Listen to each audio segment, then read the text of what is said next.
This is the Not Bitter, Just Better podcast. The Everton our way. Straight from the street end.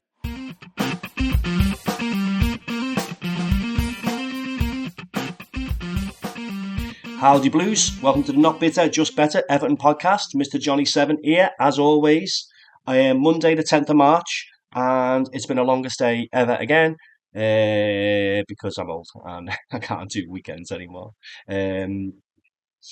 Looking back, today's show will be a recap of the Wolves game from Saturday night, a little bit of Everton news, a few bits come out today, and then that's it really, because I'll be doing the preview of the West Ham game at the weekend. I'll be doing that on Thursday night, Friday morning time. So, going in, you might have heard last podcast, which came out on Friday, talking about the ridiculous kickoff time. So Wolves away, Molineux, 8 p.m. on Saturday night, and was out. As I said, I was meant to be going there, but didn't end up going. Ended up going out, staying over in lovely Chester on Friday night, and with my other half, and so she,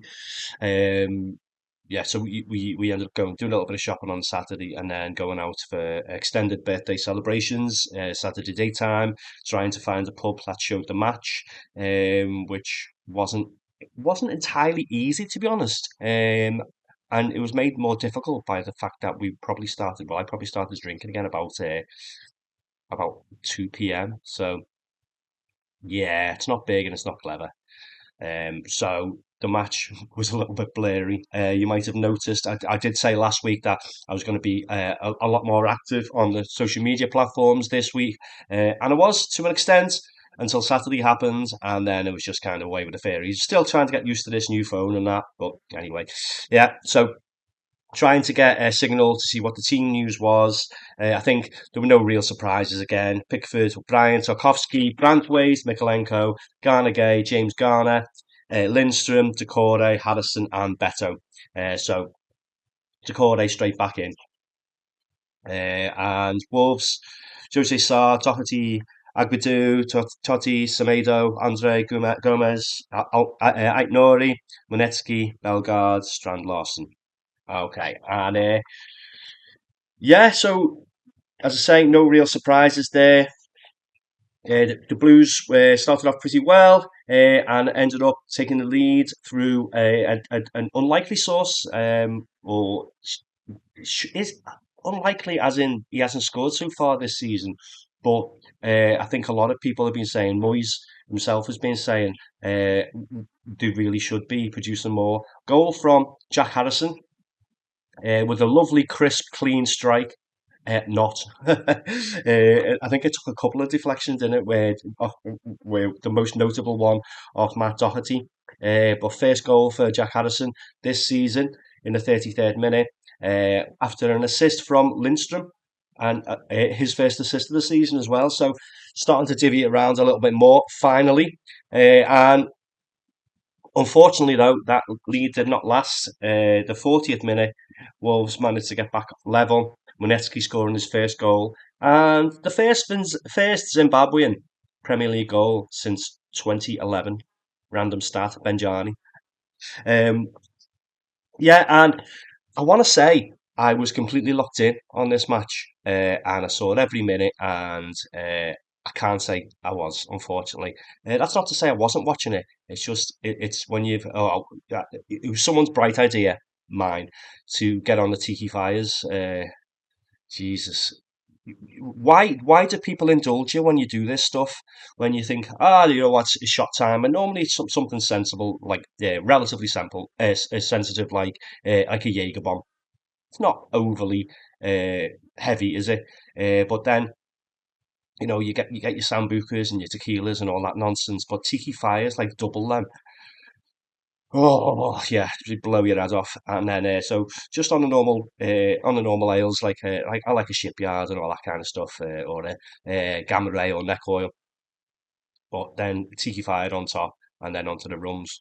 Yeah, so the match was just like a blurry thing over there that I was watching, and in the pub, I think I was one of very few Blues there watching it, but Um, some other key moments: Pickford denied Strand Larson, keeping the scores level. Another chance that Beto failed to put away, denied by Sarr after Alcaraz broke and played him through on the counter attack. Some of the stats of the game from Sky Sports: Wolves possession 65.5%, Everton 34.5%. Total shots for Wolves 11, for Everton's 12. Shots on target, 3 for them, 4 for us. Shots off target, 5 for them, 1 for us. I don't know where the other shots kind of went in there then, because there's 7 other shots missing there from us.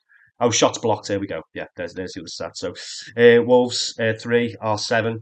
Passing accuracy 88%, and ours was down to 76.1%. So it's a little bit down on what it has been lately. Clear cut chances, 1 for them and 2 for us. So obviously the goal and Beto's chance. 5 corners apiece, 1 offside for us versus their 0. Tackles 1, 61.5% for Wolves and only 50% for us, which is a surprise because we're normally a little bit better than that. And then aerial duels 1, 37.5% to our 62.5%. I think Tarkowski got 6 out of 6, I think it was. He was particularly dominant in the air. 3 saves for them, 2 for us. Um, yeah, so percentage wise, they had a lot more of the ball. And I think I've said it a few times now, isn't it? We seem to do better when we're still giving up possession. And particularly, you know, when Alcaraz came on, and we can really break really quickly because he can glide past players. Whereas I don't think without him, and obviously without Ndiaye in the side, we don't really have that. We've got two semi two kind of wingers.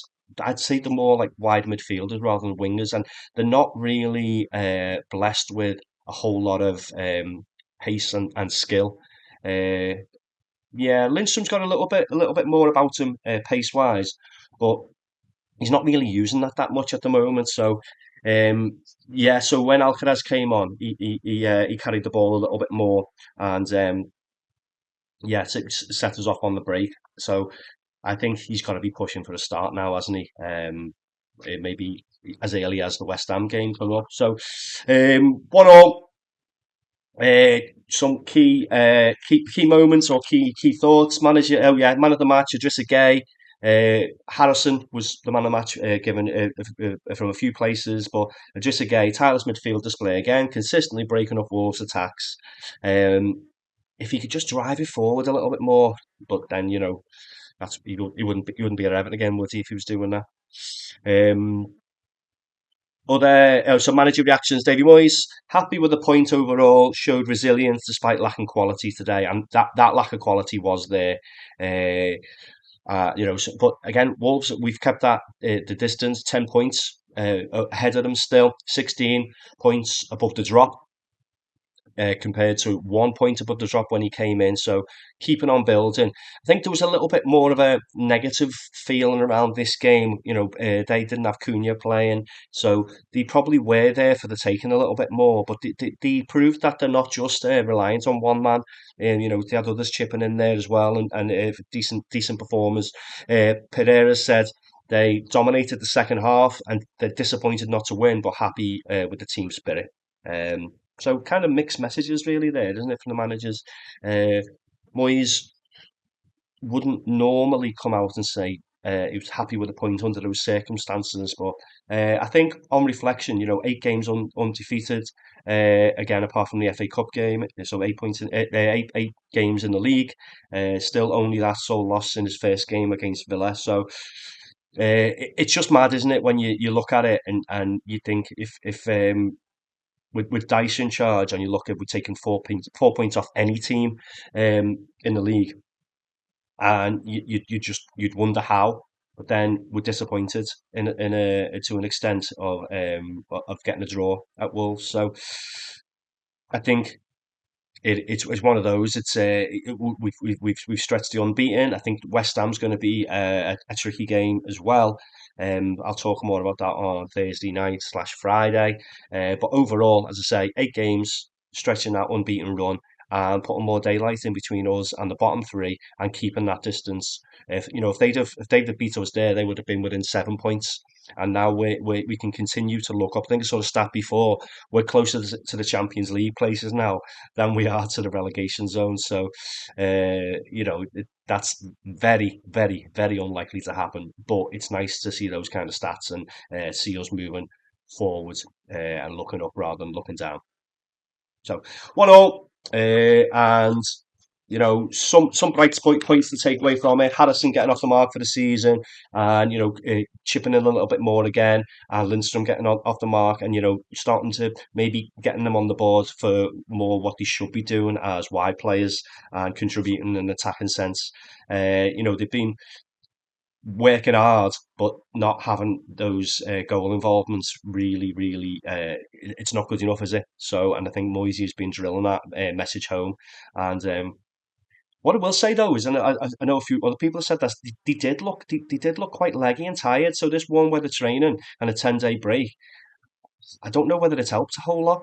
Getting the players back is a good thing, but the game itself, yeah, yeah, I think it's one of those. Just have to move on now. And a few weeks ago, we probably would have been talking about the defeat there because there was nothing we were offering where the goal might come from. So onwards and upwards, onto West Ham. So yeah, leave that game there, and I will be back in a sec with some Everton news.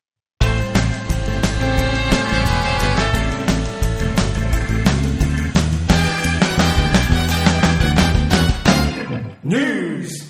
Okay, so looking at the Everton news of the week, and one of the biggest things coming out is the departure of Kevin Thelwell, which was kind of half announced last week, um, but he will be officially leaving his role as director of football on the 1st of June, and he put an official statement. Classy, actually. I think he's coming across quite well in moving away from Everton, and he seems to. I think he's going to be better remembered through leaving than the job he's actually done, if that makes any sense. Because looking back at the players that he did bring in and the impact that he has had, you know, looking at the financial difficulties that we've had over the past few years, I think he I don't want to be glowing, but he's definitely not. It's not been the worst, has he? If you think about the fellas who've come before him and the shit show that it's been over the past few years. Yeah, as I say, I don't want to be glowing about him, but it's. I think he's done a decent job in steadying the ship, so to speak. And in his statement, he's praised. He's bigged himself up a little bit. Proud to have played a part in navigating Everton through difficult times and setting a strong foundation for the future. And you know what? It's hard really to uh, argue with that. He didn't bring us a load of trophies or whatever, but he was never really brought in to do that, was he? So uh, I'd say just I wish him well, and even though he's a red. So, on the same day that he departs, Angus Kinnear has been confirmed to be coming in, and this was announced about an hour after they put the podcast out on Friday. So it's annoying as hell, and there's going to be a significant shuffle at executive level. Um, and I think it does need it, doesn't it? I think the Friedkin group are showing already that they mean business. The restructure last week. I've got some more news on that. No, it's just reconfirming, securing fresh refinancing agreements for the Bramley Moor dock, which will ensure financial stability for the stadium project as we go forward. Um, and just to reiterate, if you missed the podcast last week, on Fridays, we've got the second test event, a 2 p.m. kickoff on Sunday, the 23rd of March. And that seems to be picking up nicely. And I've seen a lot more people saying they've been offered tickets for this one as well. And as I said last week, I assumed, and we were kind of when we were notified that when I was selected for the first one, that we wouldn't be considered for the second one. But it seems that that is out the window now because I got an opportunity to apply again. So, and again, as I said last week, I want to go to them all now. I want to see it all. I want to be there as soon as the Everton Way stones are released. I want to go and go down there, get my picture in the stone. It'll be nice to go to a daytime event as well. It'll be nice to go in the other part of the ground, not just the south stand. So I want to be all over it. Yeah. What are we up to? Oh yeah, so Alcaraz again. He made a nice cameo on the Saturday game, and he's just he's got to be, as I said, he's got to be pushing for the start, hasn't he? Whether it's in place of Decore, I don't. Is there room for him and Decore? You'd have to drop James Garner or Idrissa, wouldn't you? And I can't see that happening, or unless you're going to play him wide, and then you're playing people out of position again. So it's a tricky one. But he's shown a lot more going forwards, and we haven't really got that elsewhere in the side. So he's got you've got to play him, sort it out. um, no more talk about. Oh yeah, so yeah, potentially sign them for 15 million, around 15 million. So I think you've got to snap him up at that. Uh, Mentioned last week about Decore, and as I said, it doesn't mean that he's leaving. It just means that we're not renewing at that large wage per week. So I think Garner is in the same boat, isn't he? So uh, he's set to leave unless we can negotiate something new. Yeah, I can't see how we could justify matching if he is on that 130k a week. I can't see how you could justify that. That is a massive chunk of the budget. Uh, as it said, that's what your top player should be on. I think Pickford is probably our overall top player consistency wise over the years. England number one. But you've got to be looking at perhaps him, another player coming in, and maybe Brandthwaite if he's going to be one of our prize assets going forward. Then they've got to be the big earners, haven't they? The people who are like going to be more bit part players like Decore, he can't be up there on that. Michael Keane, he can't. We can't be giving him 100 grand a week. So I think that's a set that he's going to be on his way, isn't he? Unless he's going to take, a third what he's on now. Uh, I don't think they're going to offer him anyway. I think we can get an experienced defender who's can come in and offer a similar kind of role from the bench, and any young defender alongside to build towards the future. If that isn't O'Brien. So, again, linked with Richarlison over the past few days. This is just carrying on and chipping away, and it could just be one unofficial source is putting this out there. I think I mentioned if he can shake those injuries, and if he does kind of get his love for the game back, then he might end up being an option again. But if he's bringing those injuries back with him, then again it's going to be hard to justify throwing all that money that way. So yeah, you want to like think when you think with your heart, and don't you? It's like the way you left. I mentioned this last week again. Some players it works out for, some players it doesn't. But I was watching the highlights from the Palace game when Lampard was in charge, and that's good. Calvert-Lewin scoring and Richarlison. Richarlison's love for the Blues just never. I don't think will ever go away. But maybe that's not enough anymore. Um, we'll see, won't we? But I think they're going to be looking at younger, fresher players, aren't they? And Richarlison ain't that anymore. Updates. So McNeil's still a little bit of a way off. Coleman stepped his recovery back up. And there doesn't seem to be. There was talk last week about Broja and Calvert-Lewin being close, but there doesn't seem to have been any renewed movement with them. Same with Ndiaye. He's stepped training back up, but he's not. I don't think he's going to be ready for that West Ham game. So you're probably looking at the April fixtures for Ndiaye at least, and then maybe with the derby April 2nd, you've got to be looking to try and get him back fit for that, and then maybe get one or two more back then as well. Hopefully, I'm sure they will be looking forward to that game. I don't think I am. um, yeah. So anyway, I will I'll leave the news there as well. It's going to be quite a short one today because I'm doing the West Ham preview towards the end of the week. So here's our social media links. Go and give us a like, follow, all of that, and I'll come back to have a little waffle in place of the preview. So back in a sec. This is the Not Bitter, Just Better Everton podcast. If you haven't already, go and like us on Facebook, facebook.com/EFC Not Bitter, Just Better, or you can find us on Twitter @JustBetterEFC. Okay, so as I say, there you have our social media links. So go and give us a like, follow, subscribe on YouTube and Spotify. Oh yeah, I'm back on iPhone, aren't I? So I am now aware that the podcast is back on Apple iTunes, Apple Podcasts, and the like. It is on other platforms as well, but I can't see where. I don't know. I don't know.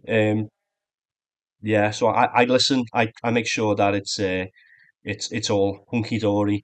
The next day on Spotify. So yeah, go and subscribe, rate us, and all that as well. I'm gonna try and look back into getting it back onto SoundCloud because we had a lot of interest on there. But it's just another platform to me for me to get my head round, and it's difficult juggling at the moment. But I feel like I've got back into that consistent routine. You know, two a week, most weeks so far, and yeah, and that's what I'm sticking to. So I appreciate people who have joined back in. At the moment as well, as I've said a few times, you know, we're picking back up on social media wise. Podcast, getting there, but it's I feel like I'm learning again, so I'm not overly disheartened. I appreciate people who are chipping in, but I know I'm working towards something when we move next year. Sorry, when we move in the summer to Bramley. I know there's going to be a lot of access and a lot of other stuff going on, so that's what I'm kind of building towards. So I appreciate people coming along on the journey with us. So, yeah, so the social media again. I mentioned last week I managed to avoid getting called a wool and a fruit this week, so bonus in it. But we've got quite a lot of interest in the big dunk event that I mentioned. So I'm not organising it. I'll be there on the night. I'll be helping out. But it's through Paul Cronin um, on Facebook. And I've been shared the WhatsApp, all that kind of stuff. It's since 1878 memorabilia on Instagram and Twitter. So Big Dunk, 30th of May in a Devonshire hotel on Edge Lane. So great venue. They've been there a good few times now. There'll be three other blues on there. There'll be loads and loads of merch, raffles, that kind of stuff. Um, yeah, they've been great events so far. I've seen Dunk there a few times. He's had Bainesy on there last year. That was a really nice one. So yeah, highly, highly, highly recommended, and not just because it's me mate. Dunk is just on form. He does great on those events, and you wouldn't have thought it from a few years ago. I mentioned this before. I mentioned this a few times, like, and when people have commented on the social media platforms, just saying how he comes across, and he knows his stuff, and he's got some great stories to tell, and it's all on the back of his book launch, Big Dunk, the autobiography. So 85 quid a ticket, 25 quid to reserve your ticket. In that 85 quid, you get a bite to eat, you get a signed copy of Big Dunk's autobiography. You'll be able to get pictures and that on the night as well. Three other blues and a comedian on as well. So I did mention stuff about potentially VIP options coming up. I'm not sure what's happened about that yet, but if I hear anything, I will post stuff. I've had people asking about accessibility. Is the wheelchair access? Yes, there is. There's access wise. There's a door at the side for access, and it's on the ground floor. So there's no stairs or anything like that to have to navigate. And it's a big spacious room as well, where where the main talking's going on. So yeah, that's any other questions that people have, just feel free to fire them at me, and if I can answer them, or I'll get in touch and I'll be able to follow up with an answer, or just point you in the right direction. So be good to see some of you there. As I say, great events, and then on the back of Dunk's autobiography, I'm sure that is going to be a cracking read, or a cracking listen if you get the audiobook version. Um, yeah, maybe one or two of our international listeners might struggle with the strong Scottish dialect, but it's boss here and Big Dunk, the way Big Dunk he tells his stories in that voice, like yeah. Um, so yeah, that's coming up. Other stuff that's coming up. As I mentioned, the second test event, West Ham on Saturday, and what is it? Well, 5 or 6 games left at Goodison. It's slowly ticking away, isn't it? And I don't know. There's going to be some very, very, very, very, very, very sad faces. It's coming up soon. I know people are starting to scramble around for tickets now, and um, I don't know. It's a tricky one, isn't it? And um, I don't know. We kind of talk to what you want the legacy of Goodison to be. Do you want to kind of go and do you want to have your memories that you already have, or do you want to just try and get there one last time before we move? And there's people in both camps there. Um, but I know I'm going to be soaking it in every time I go from now on. I'm going to try and get as many pictures as I can, as many videos as I can, and try and stay relatively sober. Although that's proven to be a little bit of a challenge. I sound like a right pisshead on these, don't I? Uh, hmm, a weekend one. Anyway, right. So I'm going to leave that there. I've got about half an hour again, so I'm going to that's what I'm going to try and aim for on these shorter shows, and doing about 40 minutes on the ones where I've got a recap and a preview. Thanks for everyone who's listening. Thanks for everyone who contributes on the social media and all that kind of stuff, and much appreciated. I'm going to work out how to get the audio versions of the podcast shared, so you can embed in app and all that kind of stuff, and rather than just sharing the YouTube. So you might see a few more shares lately over the next week or so. So please bear with me, just trying these things out. Anyway, thanks for joining us as always, Blues, and catch you Friday. Come on, you Blues!